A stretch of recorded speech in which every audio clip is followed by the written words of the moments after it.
மாணவர்களே, இன்று 9ஆம் வகுப்பு புவியியல் பாடத்தில் பாடம் 3 வளிமண்டலம் என்ற பாடத்திற்கு நாம் 1 மார்க் 2 மார்க் குறிக்கலாம். வாங்க வீடியோக்குள்ளே.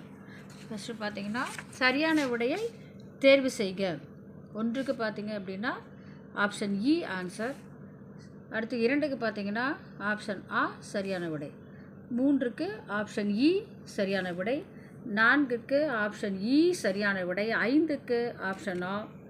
6க்கு ஆப்ஷன் ஆ சரியான விடை. அடுத்ததாக 7 பார்த்தீங்கன்னா ஆப்ஷன் ஆ சரியான விடை. 8க்கு ஆப்ஷன் ஆ சரியான விடை. 9க்கு ஆப்ஷன் ஆ சரியான விடை. 10க்கு ஆப்ஷன் இ சரியான விடை. 11க்கு ஆப்ஷன் இ சரியான விடை. அடுத்தது பொறுத்துக. 1 வானிலையியல் வானிலை பற்றிய படிப்பு. காலநிலையியல் காலநிலை பற்றிய படிப்பு. 3 காற்று வேகமானி காற்றின் வேகம். 4 காற்று திசைமானி காற்றின் திசை. 5 பெண் குதிரை வால் கீற்று மேகம். கீற்று மேகம். அடுத்தது 6 காற்று மோதா பக்கம்.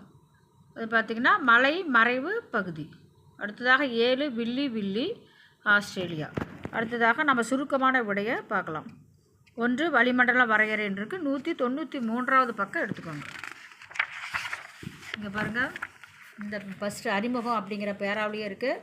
புவியை அதிலிருந்து அழைக்கப்படுகிறது வரைக்கும் குறிச்சிக்கோங்க. அடுத்தது 2வது கேள்விக்குரிய பதில். காலநிலையை பாதிக்கும் காரணிகள் யாவை? 194 மற்றும் 195. பாருங்கள், இங்கே இருக்குது வானிலை மற்றும் காலநிலை நிர்ணயிக்கும் காரணிகள் இருக்கு இல்லைங்களா, அதில் இத்தனை பாயிண்ட் கொடுத்துருக்கு பார்த்தீங்களா, அங்கேருந்து இது வரைக்கும் குறிச்சிக்கோங்க. இது 2வது கேள்விக்குரிய பதில். அடுத்தது 3 வெப்ப தலைகீழ் மாற்றம் சிறுகுறிப்பு வரைக. 205வது பக்கம் பாருங்கள். வெப்ப தலைகீழ் பக்கம் 3வதுக்கு புக்கில் இல்லை, நான் எழுதியிருக்கிறேன். ஒவ்வொரு 165 மீட்டர் உயரத்திற்கும் 1 டிகிரி சென்டிகிரேட் வெப்பநிலை குறையும். இதனை வெப்ப தலைகீழ் மாற்றம் என்கிறோம். இதை குறிச்சிக்கோங்க. அடுத்தது 4 வளிமண்டலத்தை வெப்பமாக்குகின்ற செயல்முறைகளை விளக்கு. 205வது பக்கம். இங்கே பாருங்கள், பக்கத்தில் எழுதியிருக்கேன். 4 இருக்குது கதிர்வீச்சு, வெப்ப கடத்தல், வெப்பச்சலனம், வெப்பக்கிடை அசைவு. இது அப்படியே நீங்களும் இதே மாதிரி கூட எழுதிக்கலாம், அல்லது நோட்டில் கூட எழுதி வச்சுக்கோங்க. இது 4வது கேள்விக்குரிய பதில். அடுத்ததாக 5 கோள் காற்றுகளின் அமைப்பை விளக்குக. 197வது பக்கம் எடுங்க. இங்கே பாருங்கள், இதுலேருந்து இது வரைக்கும் குறிச்சிக்கோங்க.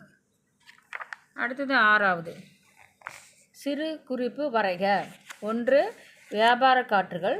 2 கர்ஜிக்கும் 40கள்.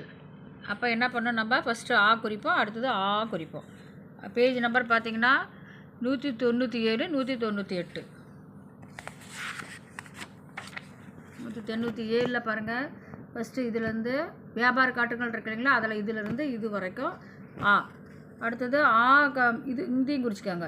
இக்காற்றுகள் அதிலிருந்து இது வரைக்குமே அதுவும் ஆ தான்.